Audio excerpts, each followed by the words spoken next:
Delta CX, available for CX and UX consulting, projects, and training. Contact us for a free consultation.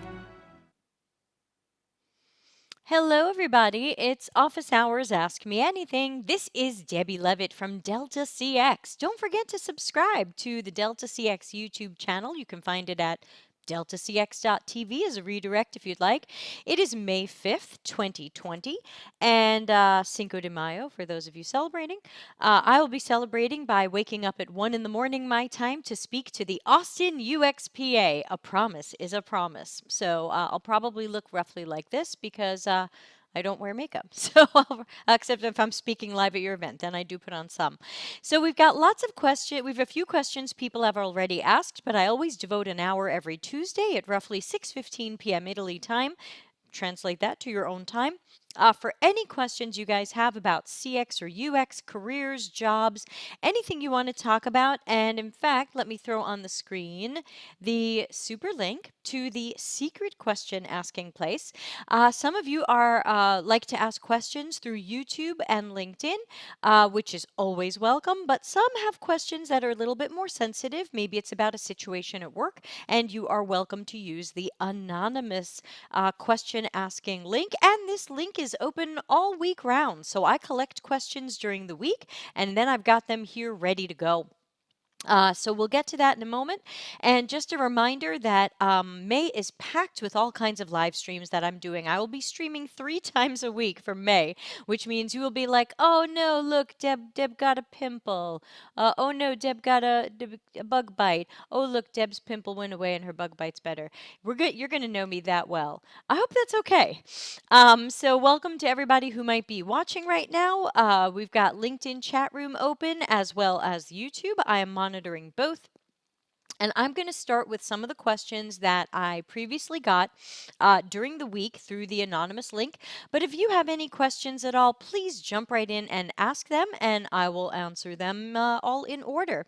Also, let me open up my little notepad thing. I keep a record of all the questions that are asked during this session, and that way I can type that into the YouTube description and everybody can see what questions were asked to see if any of them interest them.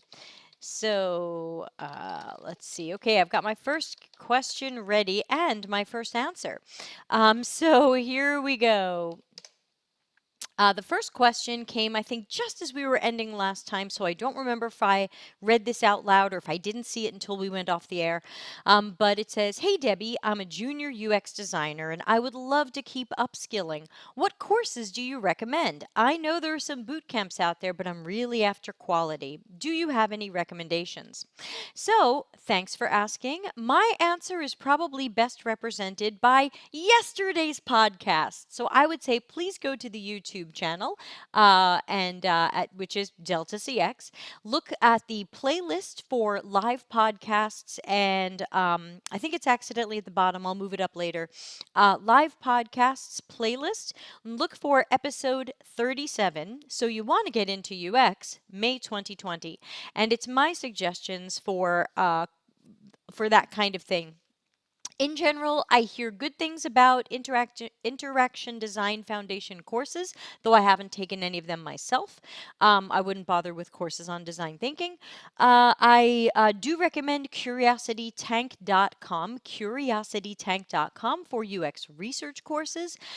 I don't hear much about too many other things, and I haven't taken a lot of these courses myself. So I think it's going to be on a course by course basis on what would be good and what wouldn't be good, but always research the instructor, find their LinkedIn, make sure they've got years and years in UX. You technically don't want a course taught by someone as new as you are. So that's one key way to look for quality. Here's another question that I got. And again, if anyone has a follow-up question to that, you're welcome to ask follow-ups to other people's questions. Here's a question I got on April 30th. What do you think about, and let me copy and paste this into what will be the YouTube description. Paste. What do you think about having a design lead or UX manager without much experience being a UX designer or researcher? Seems like that's in trend now. Well, obviously, or what might seem obviously, I can't really find a good reason to do that. That would be like saying, how about we have an engineering manager who's never done any sort of engineering before? Maybe they worked in a supermarket, maybe they worked in the HR department. From what I've seen, most design leads and UX managers are expected to show a previous portfolio of work, even if they've worked their way up to manager and currently maybe are not doing the worker bee work. They're typically still expected to show that that they used to do the work and that they would be able to lead others. So I would say any company that is bringing in design leads or UX managers who have never really done UX design or research before, I would be curious to ask, what have these people done? What kinds of backgrounds do they have? Because these sounds like possibly career transitioning people, and of course UX welcomes career transitioning people, but it wouldn't make sense to start them as leads or managers. So that's where this kind of falls apart for me a little bit. I'm definitely confused, but hopefully, maybe if you're here, you can ask a follow up question. But in general, I would say that all of our work is specialized, and certainly in UX, all of our work is specialized. So if we are hiring for roles in UX, especially leaders and managers should know how to lead. And normally it's because they've done the work themselves. So I can't really see a good reason to say that a visual designer with no experience or very little experience in UX is now going to lead others. I can't think of a good reason for a scrum master who has little or no experience in UX to lead others. And I think we just have to kind of look at this. And if you ask this question and you want to show this to your boss or manager or leaders, please do. Because this is public. I think if we superimposed this on any other job or role at our company, people would go, oh yeah, that doesn't work. So it tends to happen in UX because people still misunderstand UX so much and they think UX, anybody can do that, so just throw a manager on that. But I think if we take a look at some of the other departments at our company, we would say, oh, yeah, that doesn't make sense. Would we make someone a sales manager if they have little or no experience in doing sales and proving themselves at being able to make sales and make the company money and sell the product or service? Would we make someone the manager of marketing if they've never really been a marketer, at the worker bee level? So I know sometimes people don't know what to do with UX in their organization or hierarchy. They want to just kind of throw them somewhere, and then you end up answering to an engineer, you end up answering to a product manager. Hopefully, that's extremely temporary while your company figures out that UX is important and that UX workers need a UX manager who can provide that leadership. Now, because that's lacking at some companies, one service that my company does offer, your friends at deltacx.com, one service that we do offer is what we call fractional CX leadership. So, at a company that does not have proper UX or CX leadership, like what the question was describing, hypothetically, they can bring in me or somebody from my team a certain number of hours a week to act as that leader. So, again, we wouldn't necessarily be at your company, we wouldn't necessarily be hired. We'd kind of be consultants who come in and say, okay, we're going to act as the leader to your UX team and make sure that they are getting work reviews, make sure there are standards, make sure there are strategies, make sure that if these people are having any problems or conflicts, that they're given some tools and techniques to improve those situations. So this is Office Hours Ask Me Anything, and I'm first answering some of the questions I got during the week at the anonymous email that you can send in any question, deltacx.link. That's my URL shortener /AMA for Ask Me Anything. And I only had those questions, so now I'm happy to take any other questions or comments you might have. No extra charge for watching me drink water. And I'll keep an eye on my email to see if anybody does ask a question anonymously, but I haven't seen anything else come in. Let me think. What else can we talk about? While we are waiting to, thanks to the 3 people watching, while we're waiting to get more questions, let me just tell you a little bit about what is coming up in the podcasting world very shortly. So here's what the rest of May looks like as of now. And again, please ask your questions. Hello, Prasad. Please ask your questions. And meanwhile, I will just give you a little bit of the show notes. Tomorrow is a live podcast at 6 p.m. Italy time, and all the podcasts are usually 6 p.m. Italy time, so please convert for your time zone. And we will be meeting popular Medium article writer Mitchell Wakefield, as we are going to be talking about the red flags in UX job titles and job descriptions. And I think that's an important one because there are some really bad job descriptions and job titles out there, and they can really be confusing for UX workers. And also, they can sometimes set you up to fail, and sometimes they can set you up with some incorrect expectations about the job. So, really important for us to be looking for these red flags. Shifting into next week, since everything right now is on Monday, Tuesdays, and Wednesdays. Monday, May 11th, we've got the always loved Darren Hood joining us for a podcast about the conflicts between juniors and seniors. Darren and I think some others, are noticing that there's more and more conflicts between new junior UXers and people who are up and coming and want to join the profession, and people who are more senior and veteran and expert. And so we're going to take a look at what some of those disagreements are and how we can improve things, because we're all supposed to be in this together, yet we are seeing a lot of conflict. Tuesday, May 12th, being a Tuesday, is office hours, of course, 6:15 p.m. Italy time every Tuesday. Wednesday, May 13th, very excited to have a new guest coming on. You know her from her Medium article. She's Vicky Vo, and she's going to be talking about how neumorphism, which is a new trendy approach in visual design, is bad for accessibility. And accessibility is important. We've talked about it before, but we can't say it enough. So please join in, and we'll be talking about neumorphism. I understand that many people do listen to the podcasts afterwards on iTunes, Spotify, and Google Play. So I promise that because we're talking about visual design, we will make sure to speak about things descriptively, since you won't be able to see it. Monday the 18th, I'll be doing a solo podcast, unless I can find someone who'd like to join me and talk about this, on should designers code. My general answer is no, but I do have another angle on this that might surprise you. So it's a no, but a yes to something you may not have thought of. So should designers code, and if they should code, what should they learn and how should they learn it? Of course, Tuesday, May 19th is Office Hours Ask Me Anything, which is where we are right now. I'm waiting for questions. There's 5 of you watching. Hello. Feel free to ask any questions. I'm just going through the upcoming calendar since there are no questions yet. May 20th. I'm excited about all of these. Wait till you hear what's coming. So May 20th, we're going to have the always popular Lee Andres on. I call her Andrese, but I think she says Andres.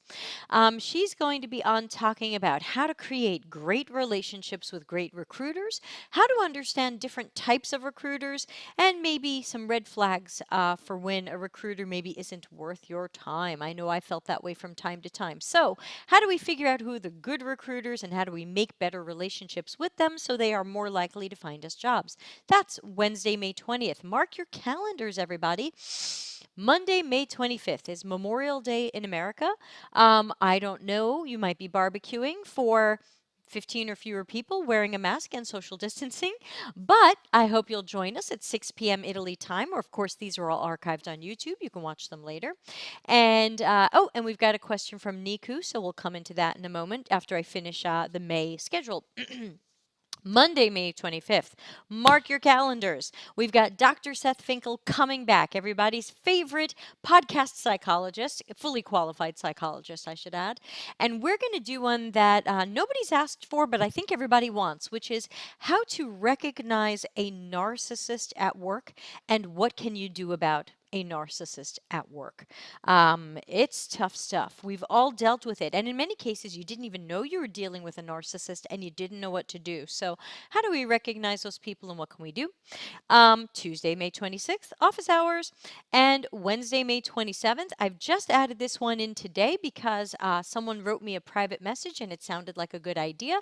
My 10 traits that make a great UX worker. It's sometimes I don't talk too much about these because it can be like a horoscope, like, oh yeah, of course I'm these 10 traits. I'm all of these great things. Not everybody is. And I tend to feel like if you don't have all 10 of these, you might not be set up for success in a UX career. So, with self awareness and some self assessment, some emotional intelligence, let's take a look at these 10 traits and see who is set up to be successful in UX work and how we can improve that. So, let's take a look at Niku's question. And I've even set up a cool new way to show questions on the screen. Pow! Niku says, "Hi Debbie, I've noticed on LinkedIn that many people put down their roles as UX UI. Is this an industry standard or a unicorn phenomenon?" I see we've got Jonathan. We'll answer his next. Thank you so much. And one just came in privately, so we've got questions. It's rolling now. Thanks everybody. So Niku, typically when you see UX UI, that typically means that someone did some UX tasks, though it's not necessarily assumed what they are because UX could be a whole spectrum of things. And UI typically means the visual design. So chances are they did typography, branding, maybe chose stock photos, maybe worked on a component library or design system. But for the UX side, we don't know what they did. We would have to read that job description or read what they say on LinkedIn to see what they did. Sometimes I see UX UI and they have done fantastic, wonderful, deep UX work with research and proper process and approach and super interaction design, information architecture, all kinds of things, or some specialized things. Sometimes they've drawn wireframes and they figure that's kind of UXy, so they'll call their job UX UI. So it really varies. And you'll also see this sometimes listed as product designer. When you see product designer, that is typically the hybrid role, not quite unicorn yet. Unicorn means you're probably also a coder or a marketer or the coffee maker.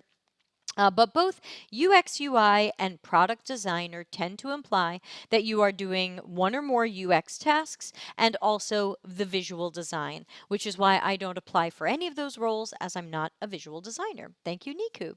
Let's take a look at our next question. And looks like I might have to just take something off the screen to see Denise's. Jonathan says, in 2 months, I'm sorry, I don't have my glasses on.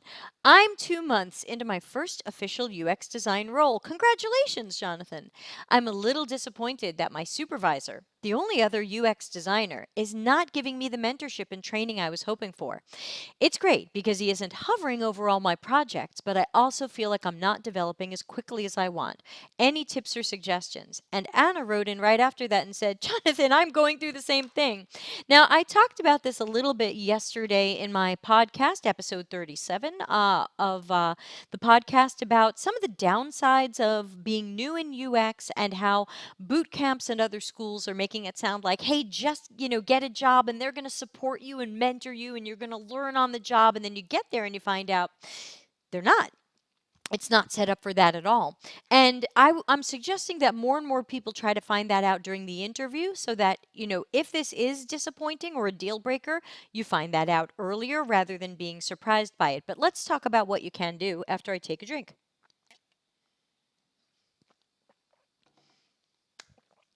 What can you do? So, if this person is not making time for you, if they're not reviewing your work, if they are not creating standards or creating strategies, if they're really not helping you out, I typically suggest that people get an outside mentor or coach. Now, to me, a mentor and a coach are pretty much the same thing, but usually when you hear mentor, you think someone's going to help me for free. And when you hear coach, you think, Oh, I'm going to have to pay somebody. So, whether you're able to find this for free or you do have to pay a coach, I do coaching. I charge 50 American dollars for a half hour, and some people only need a half hour here and there. So, for some people, I'm ridiculously expensive, and for some people, I'm priced right.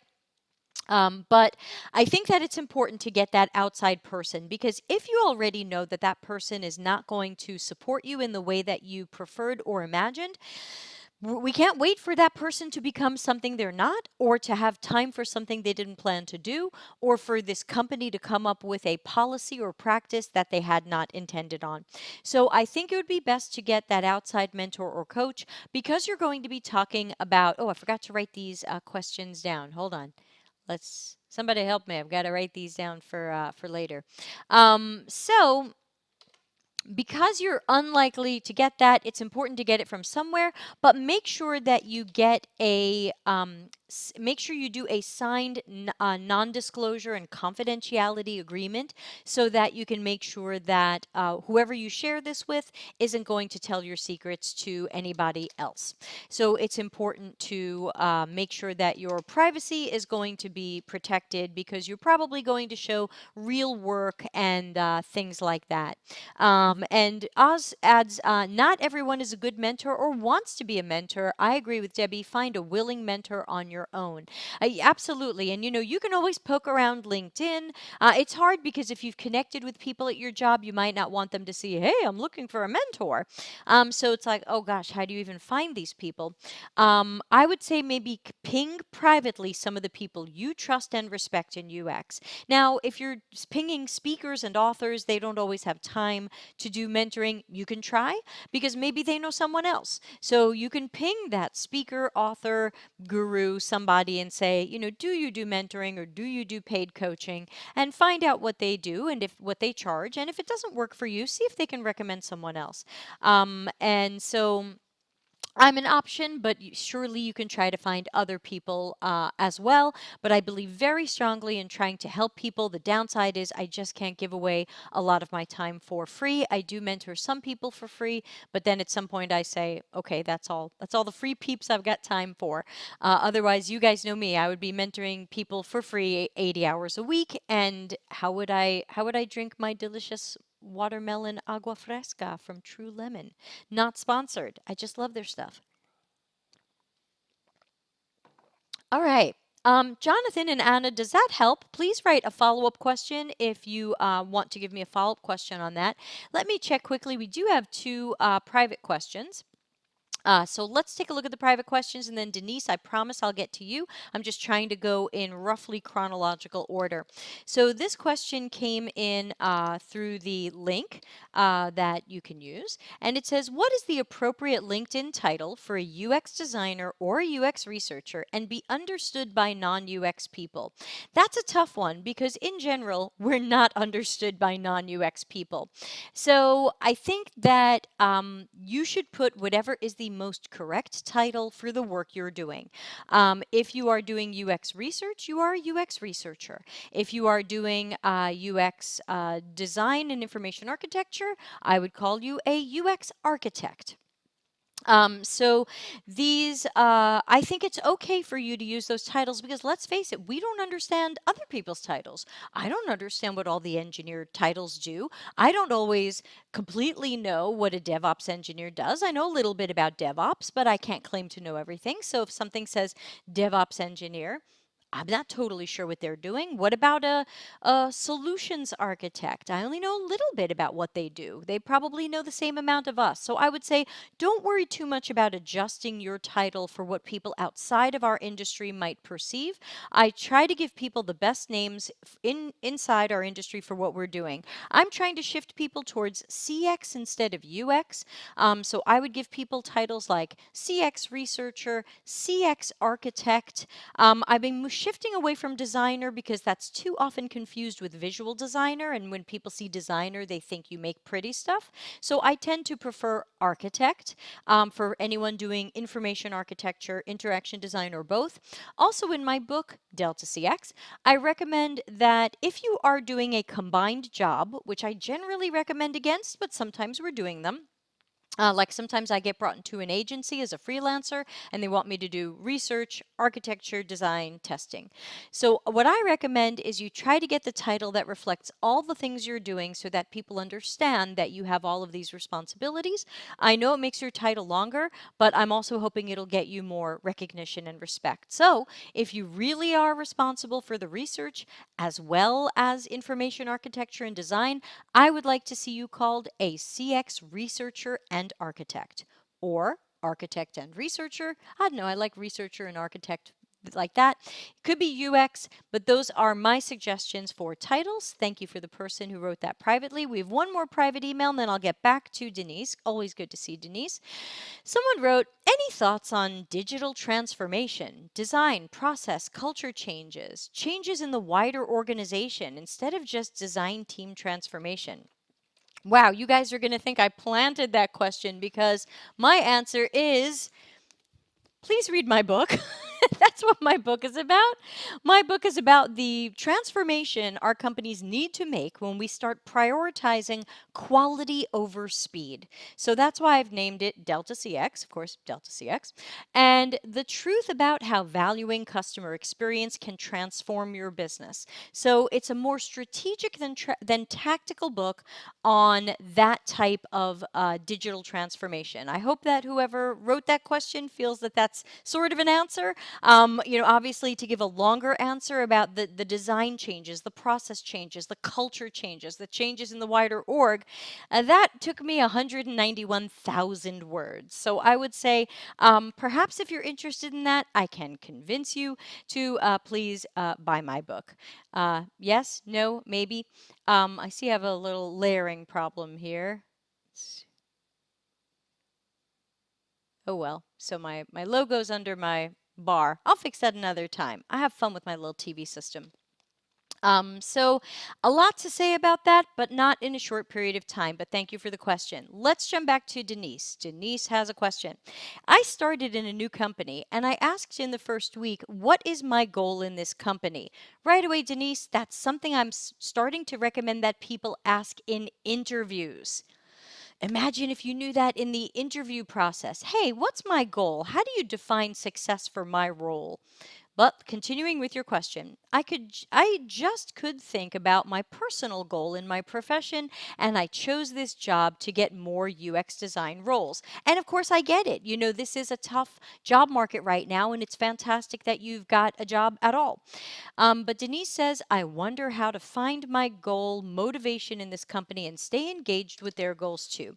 So I guess, Denise, my question would be, what did they say? When you said, I asked in my first week, what is my goal in this company? Or what are you hoping I'll accomplish? Did they have an answer for you?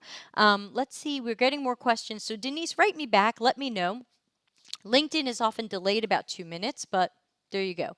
Jonathan and Anna said, yes, thank you. That answered their question. Prosenjit is here. Good to see you. As a UX designer, I know how to do research, brainstorm, and define the interactions, but I wasn't able to crack interviews most of the time after final discussions. What's the suggestions from your side?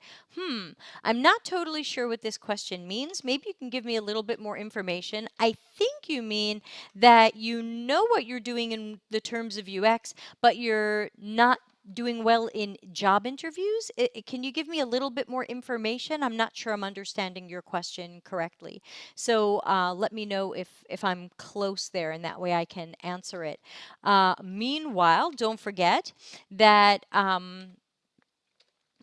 you can still ask questions here at the anonymous link, deltacx.link/AMA, or you're welcome to ask them right over here. Oh, right, where did I put it? Right over here in my new little window that shows both YouTube and LinkedIn questions at the same time. So please, if you can give me, Prosenjit, a little bit more information. Do you mean that you're applying for jobs and you're getting they're interviewing you, but then you're not getting the job because there's something about the interview that isn't going well? That's how I'm taking the question, but I don't want to answer the wrong question. This is office hours. Ask me anything, and we are a half hour in. I normally stay about an hour, so if you guys have more questions, let me know what they are. While I wait for questions, I'm going to fix my overlap problem here. So let's see if I can get my little TV studio thing working here. and shift everything up a little bit. Let's see. A little more. Too much. Not enough. You guys keep asking me questions. I'm just beautifying now. Let's see how that looks. All right, that's better. LinkedIn user, not sure who that is. Do you have an audio version of your book or equivalent? Thanks for asking. Since my book is the length of Harry Potter and the Goblet of Fire, it would be a 21-hour audiobook. That is not something that I have been completely motivated to record and edit, since when audiobooks are 6x. So if it's a 21-hour audiobook, multiply that by 6 and you can see that's about a month of full-time work. So I've started it, but I am not nowhere close to finished. I think I got 20 hours done. I would have like 100 something more. What I'm working on instead is a workshop, an interactive workshop that takes the best pieces from the book, as well as some new things I've come up with since the book came out, which was September, and doing a workshop based on that.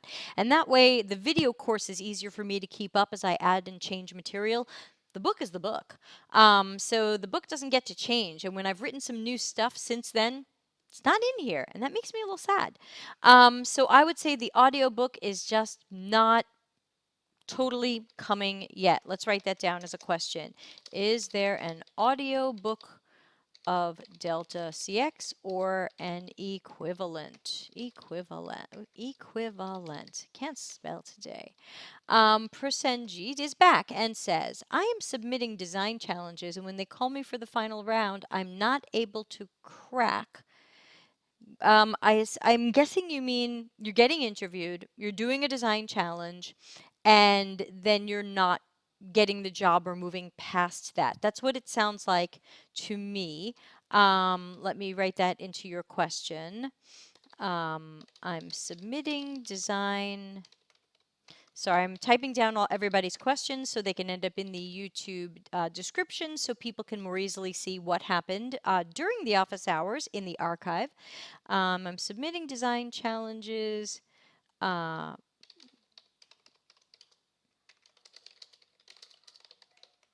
So I think that's your question. Prosenjit, let me know if that's what you're asking. That why do I think you're getting as far as interview and design challenge, which are usually good steps deep into a process, and then something's happening where you're not being selected for the job? Sounds like maybe this has happened more than once, and it sounds like nobody's giving you any feedback as to how you made it that far, but then we're not selected in the end. So let me know if I'm understanding that correctly. And meanwhile, I'm going to take another question that we just got in on the anonymous email. And then, Prosenjit, I promise I will answer your question. What skills or methods should new UX researchers have in general and for career transition from academia? Ooh, academia can be so different from regular real UX research work in the corporate world. Whoa. Again, probably when it comes to UX research, I do tend to point people towards curiositytank.com. Michelle Ronson, who is a frequent guest on the show here, she is probably the best person to speak to things related to UX research.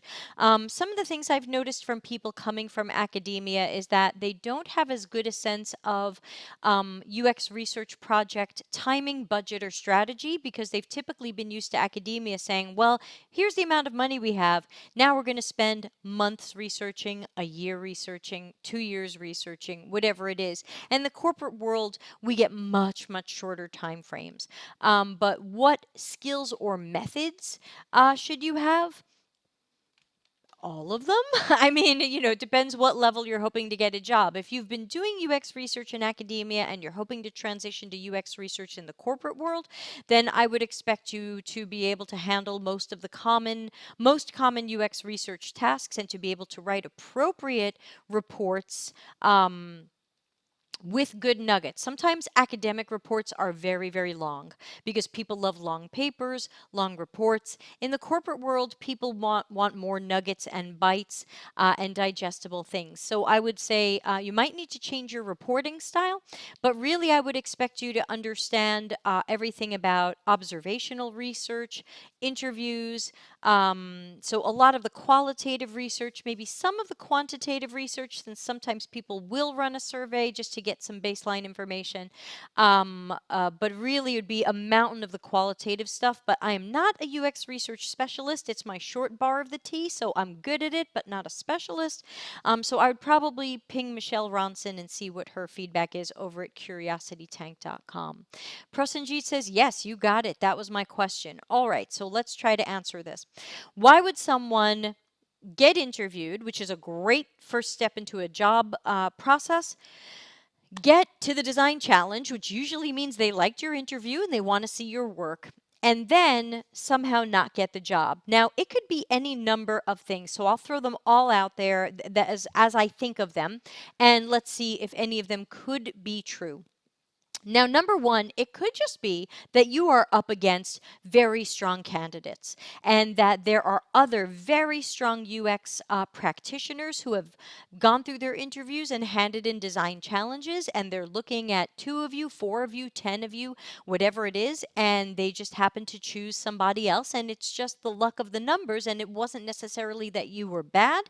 It could just be that they found someone else. And LinkedIn user, I will go back to you again. This says LinkedIn user. I don't know who that is. Let me see if I can see it in my LinkedIn window. Where's my... Let's see. Who is LinkedIn user? I don't know. So back to you, Prosenjit. So what could be causing... Oh, it's Denise. I don't know why it's showing LinkedIn user. Okay, Denise, we'll get back to you in a moment. So one could just be there were lots of strong candidates. They picked somebody else for reasons we can't begin to know. It's really and I'm guessing here too. Anything I come up with is a guess. I don't really know why you were turned down for any job. I don't even know why I'm turned down for any job. So the climate right now where people feel like it's okay to not tell us these things. Sorry, a little tea tree oil, except it's green, so it's tripping up my green screen thing. um this whole climate of ghosting people and not giving them feedback, I find really frustrating, because then people like you are like, I'm just going to ask a stranger. I'm going to ask Debbie why I didn't get this job. Well, I don't know. I'm just guessing. It could be something in your design work. It could be something they were looking for in the design work that you did not deliver or deliver to their expectations. I hate doing design challenges. I rarely do design challenges, but if someone gives me a design challenge, I spend extra time asking some questions. I ask things like, how much time do you expect me to spend on this? How deep would you like this to go? So are you looking for me to just do some prototypes or some wireframes? Are you looking for me to have a more strategic plan of how I would have done this whole project? Are you looking for final visual design? Are you looking for me to have researched your domain of where you do business? And I find that sometimes I don't get honest answers from people, and sometimes they say, just do your best. You don't want to work there, because that's a hint of what the future is going to be like. You're going to get a project, you're going to have questions, and someone's going to act like, don't have time for you, just figure it out. So ultimately, while these are frustrating and while these might have been jobs you really thought you want, I tend to feel like if someone doesn't have the decency to treat you as a person and communicate with you and give you feedback, and a lot don't, but at the very least, if someone doesn't give you good information about the design challenge, you don't want to work there. I once did a design challenge for a famous UX agency in the San Francisco area, and I asked them up front, how long do you want me to spend spend on it? Oh, 2 or 3 hours. And I said, and how deep do you want me to go with it? No, just give us some of your preliminary ideas. And I said, well, I'm not a visual designer, so I normally work in medium fidelity. Can I give you a medium fidelity Acture prototype? They said, yeah, that would be great. So I built a medium fidelity Acture prototype. I gave it to them. And like a week later, they wrote back and said, we're not going to continue with you because this wasn't polished enough. And I said, well, I specifically asked you if you wanted this to be visually designed, and I told you I typically don't do visual design, and you said that was fine. I didn't have to visually design it. So that could have been a great company. That could have been a great job. But you know what? I don't mind that I didn't work with them because I want to work with the people who want to work with me. That's my policy. My policy since roughly 2009 has been if you push me away, I will go away, personally and professionally. So I know it's frustrating to hear this, and it may not even be something you're doing wrong. It could be something in the design challenges that is showing that you have a weakness somewhere.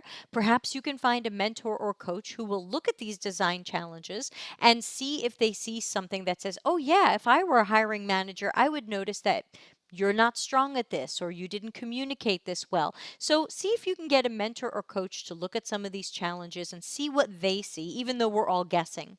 And I would also work a little bit harder up front to try to get more information about the design challenge because I feel like sometimes these companies are vague on purpose. So I love to ask a few extra questions about the design challenge and see how they respond to that. Whether they want to help me and want to see me succeed and want to give me information, or if they act like, well, just do something and we'll look at it later. That's setting me up to fail, and that's bullshit. So, Prosenjit, I hope that helps you out. Denise is back and says the question came from the manager from the engineering side who doesn't know much about my role, and it made me think about my goal in the company. Do I need to care about company goals too when I define my goal? It's an agile work environment. Crying emoji. Okay, so um, I think that if nobody has laid out specific goals or expectations for your job, that can go one of two ways. Either everything you do is going to be awesome because nobody had many expectations and goals for you, so you did something. Wow, we didn't expect that. That's great. Denise is amazing. Or it's going to be one of those things that set you up to fail, where it's going to be like, well, we didn't know what to expect from you, but we really don't like what you're doing. So I would say as soon as possible, I would look to work with a manager or somebody like that who can help you work on some sort of plan for your employment. And it could come from you. You could say, as the UX specialist here, or as the marketing person, or as the whatever you're doing, these are some things that I plan to do within my job. I want to focus on good research so that we're building the right things the right way, which plays into Agile Manifesto Principles 1 and 2. Principle 1, our highest priority is to satisfy the customer. Principle 2, we welcome changes in requirements even late in the game, which means if you can do great research before and after your UX work, find out things aren't going right, you can help steer the company in a better direction thanks to collecting feedback and correctly interpreting it. So I would say work on that. If you need some help with that, I can offer you a coaching session, but again, I can't offer it for free. So it would be 50 American dollars. Or again, find a mentor, find a coach who can help you come up with some goals for your own job, and then check them with your manager, even though it sounds like your manager is from another department, and say, this is what I want to do. Is there anything here that looks like it's doesn't match what you were expecting from me, or is something I'm not going to be able to accomplish here? Anna P. Oh, Jonathan says, it's very frustrating. I've been ghosted by so many potential employers. Not a good feeling at all. Even I get ghosted. I'm applying for stuff. I get ghosted. It's unbelievable. My favorite, though a couple of people have written me back and they've been lovely, and that's felt really special when a human writes me. That shouldn't be special, but all of a sudden it is. Anna P says, I want to work with people who want to work with me. 100%. Yes.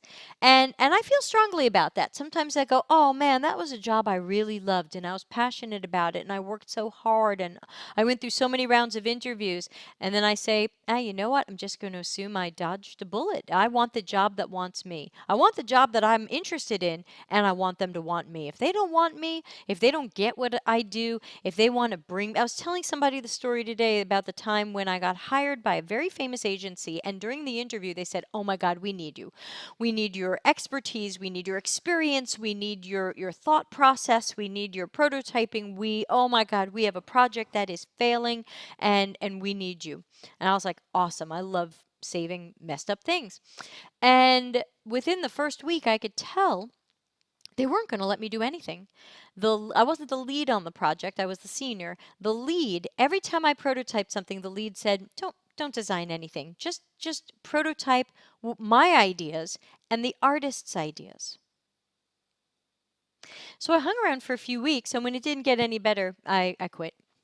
And I just said, "You don't want me. You want a secretary. You want an assistant. You're not really utilizing my talent, what I can bring to this. You told me in the interview you wanted my specialty, but now you won't let me come up with ideas. You're overpaying me. I'm going."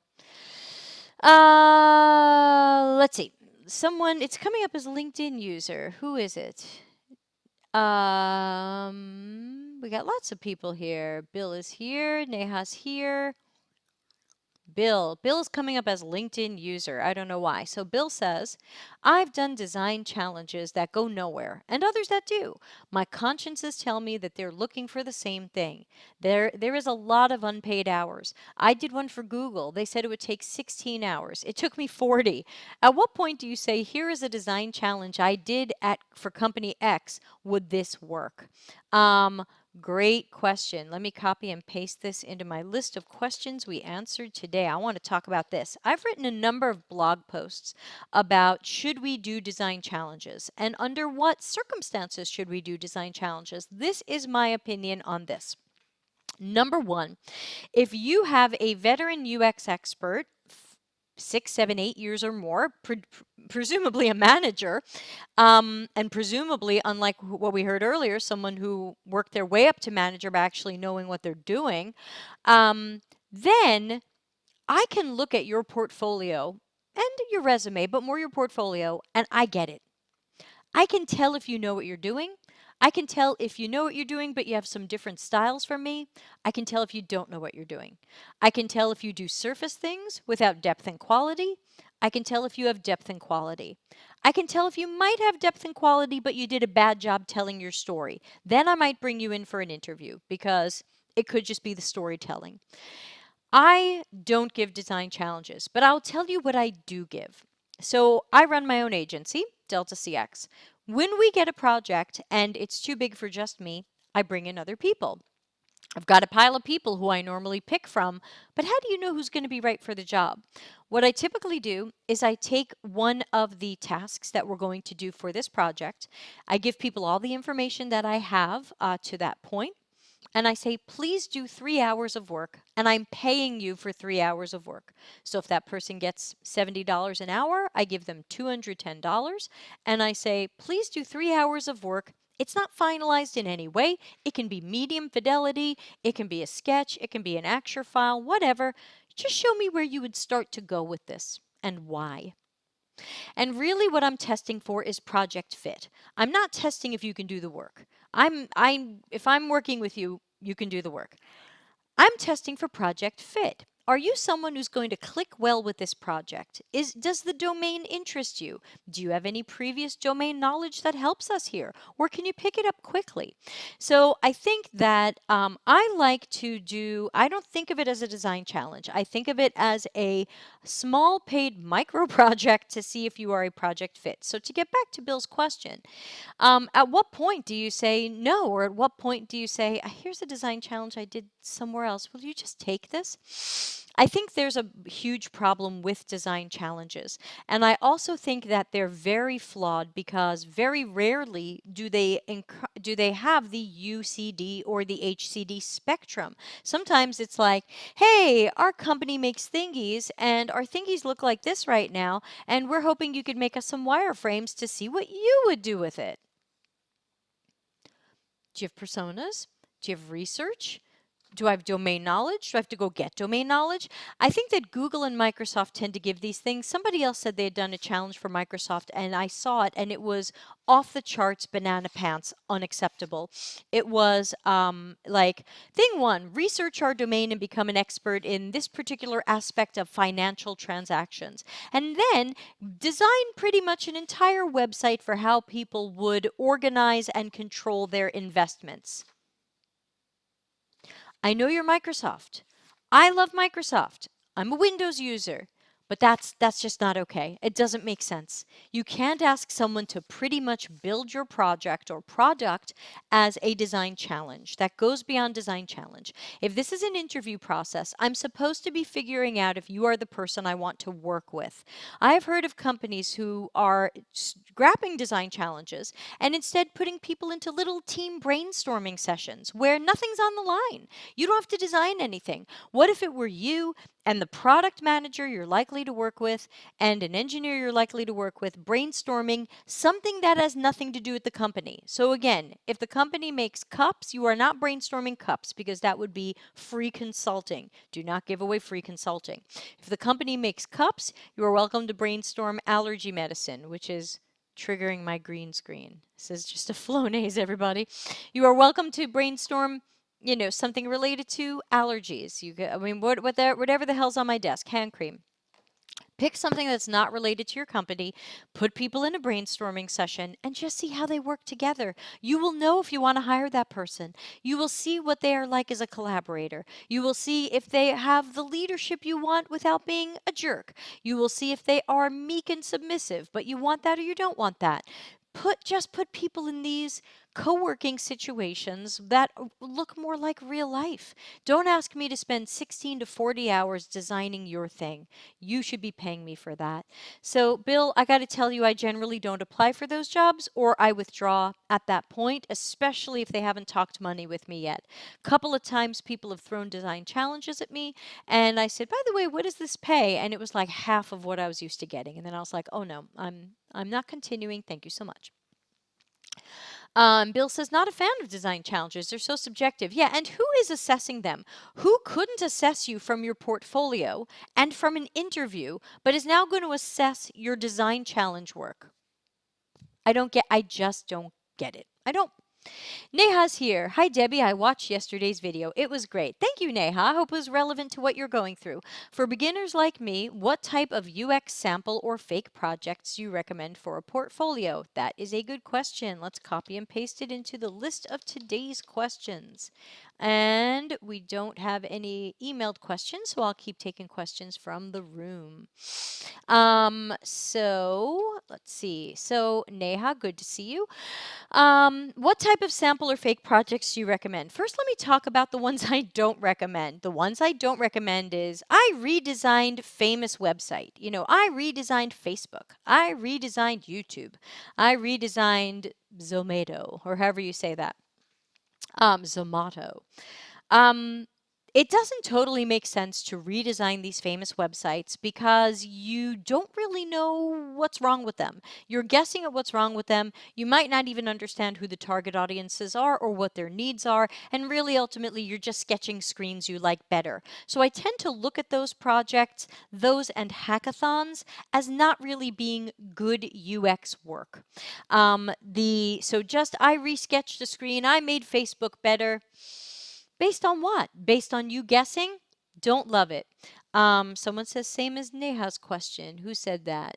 It is Anupam. Hello, Anupam. Oh, new friend Anupam. That's what I don't recommend. I know hackathons can be fun, but really they're not a real UX process. You're not really getting to know target customers and researching with them and designing for them and testing with them. It's usually, we have a cool idea. Let's build a cool idea. What will the screens look like? When I look at that, that just tells me how good are you at guessing at screens, but with no information. And if I'm judging you for a UX job, I want to see that you conduct a full UX process, and Neha, traditional UX, not lean UX, a full UX process with depth and quality. So, for sample projects, let me give you an example. So, my boyfriend is in a certificate program. I spoke about it yesterday, UXDI. And throughout the 6-month course, you are working on a whole bunch of tasks that in the end will be one giant sample project. From the very start of interviews and test site analysis and things like that, all the way through redesigning something that you feel is better or that you know is better. Hopefully you test it, but I don't think there's testing in his program, but I'm going to make him do it anyway. So what I like about this is that it takes him from start to finish with one project. And this particular project is booking a flight. And so you start out with analyzing a website using the techniques and heuristics that you've learned about to see where are these booking websites possibly flawed or have some UX trouble spots. So it shows me if you're able to look at an existing thing and determine where it's doing bad with respect to heuristics or where it just might be some poor UX practice. So they start with that, but it's flight booking. Then they're going to be interviewing people relating to their online flight booking experiences. That's going to let him practice real interviews with real people. So that means as his coach, I'm going to be checking what questions did he write? Who did he pick? Did he pick the right people? What learnings or key points did he take away from it? Did he miss something? How did he interpret the research? So you can see how this is getting really deep. The not deep version is I spoke to 2 people and I learned some things. Did you ask the right questions? Did you ask the right people? You know, we got to do something of quality here. If you want to prove to me that you can do the job. Then he's got to do a survey. I'm not a big fan of surveys, but I don't mind him practicing one. Sometimes they pop up. I've got a potential project with one now, so let's see it. Let's see if my boyfriend can ask the right questions in a survey based on what he's hoping to learn about his larger sample project. So that's kind of what he steps through. I've got his list over here. What does he do after that? Competitive benchmarking. So he's going to be looking at competitors for where their UX is strong or weak, where the 4 horsemen of bad UX, my registered trademark, are showing up. Things like that. Affinity diagram, that's fine. Customer journey map, okay, that's got to be based on his interviews and not based on guesses. So I'm going to be looking for him to be grounded in proper research and not guessing and assuming. Then he's doing flow diagrams, and navigation, which is a little bit of information architecture. So I'm going to be coaching him along the way and checking multiple times. And then he's doing interaction design, including wireframes and prototypes and things like that. So it's a 6-month program. Now that's a sample project. At the end of that, yes, it's a fake project, but he will have done real interviews, a real survey, real deliverables. I will have coached him and caught his mistakes and help him level up. He will have done interaction design. He will have done some information architecture. I'm going to throw in a few extra things and make him do more information architecture than this requests. I'm pointing, sorry, you can't see it, that stack of paper. And then after the interaction design, this course does not have testing, so I am going to make him do a test, but I have a Validately, no, I didn't go with Validately, I went with Userlytics. I was deciding between the two. I think we went with Userlytics, right? Did I pay for Userlytics? Userlytics or Validately? Who did I pay in the end? Wasn't it Userlytics? I think Userlytics. I liked both of them, but I liked Userlytics a little better. So I'm going to make him do testing, and I'm going to make him write me a little report on what he learned from testing and what could be improved in his designs. So to me, a sample project is fine. If I'm assessing your abilities, I don't need it to be a real project, but I need to see that you put real effort in. So that is typically where the difference would be. Too often people for a sample project go, oh yeah, I redesigned LinkedIn. I go, based on what? You just guessed. Show me the depth and quality of your work. And let's see, we've got another thing. Bill says portfolios are for their exact purpose to see that you can do the work. To Debbie's point, it really comes down to personality. Do you want to work with this person? But the problem with portfolios from large companies, it's hard to know exactly what your role was and what you worked on. A good interviewer will tease that out of you. I agree, Bill. And that's why I tell people, like, if someone can't figure out who you are and what you can do from your portfolio and from your interview, you don't want to work there. Now, it could also be a clue that you have a storytelling problem, that your portfolio is not telling a good story about what you can do, and so maybe you got passed over because they thought, oh, like a lot of portfolios I see do what I call I did a thing. Then I did research. Then I made a sitemap. I don't know if you're doing these things well or poorly. So I don't care if you did a thing. I want to know how you did a thing because that's going to make me fall in love with you or not. So I think that a great portfolio and then a great interview should get you either hired or another round or two of interviews, possibly with other people from the company. So that would be my suggestion there. But again, people keep doing these design challenges, and I'm against them. I don't know what else to tell you. I am against them. Honey, I'm sorry to bother you, but I turned off the air conditioning. Could you turn it back on, please? Thanks. I because our Wi-Fi is down, I can't control it from the smart home. Our Wi-Fi went down, but luckily I keep a backup. I have a little phone, and all it is hotspot.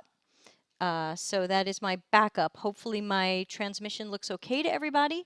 Luckily they upgraded our 4G here out in the countryside, so hopefully you can see me. I am happy to stay here. We have been here an hour, so usually I am wrapping up by now. If anybody has any last questions, please throw them in now because we've reached an hour, and I normally wrap up at this time. Oh, I can feel the cool air already. That's nice. Thank you, honey. Not Honey, who sometimes comes to the show. You, Honey. Yeah, there's someone who sometimes comes to my podcast named Honey, and I say Honey, and my boyfriend's like, what? So, real boyfriend, Honey. Is Honey here? Honey, are you here today? Honey, who's not my boyfriend, but is a woman. Um, anyway, hopefully, and how do you guys, quick showing of comments, what do you think of the new thing that I put together to show you the questions as they come up? Was this helpful? Was this distracting? Did the 4 horsemen of bad UX show up? Would you rather see these questions or would you rather that these aren't on the screen? So let me know because I can adjust my TV studio system however the heck I want. I can put this back and have none of that. So thanks, Bill. What do you guys think? What do you think of the questions on the screen? Plus, minus, don't just press claps or something. I can't see them. Claps, clap. Thank you for the claps. Clap, Bill claps. Person with nice hair claps. I can't see you with my glasses off. You liked it. Okay, cool. Oh, one more question. When making a portfolio as a UX designer, what kind of samples can I include to show my process? I think I kind of just answered that.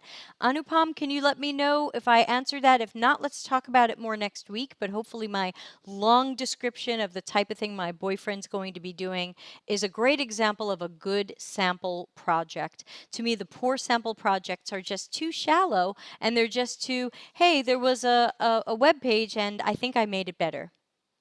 Based on what?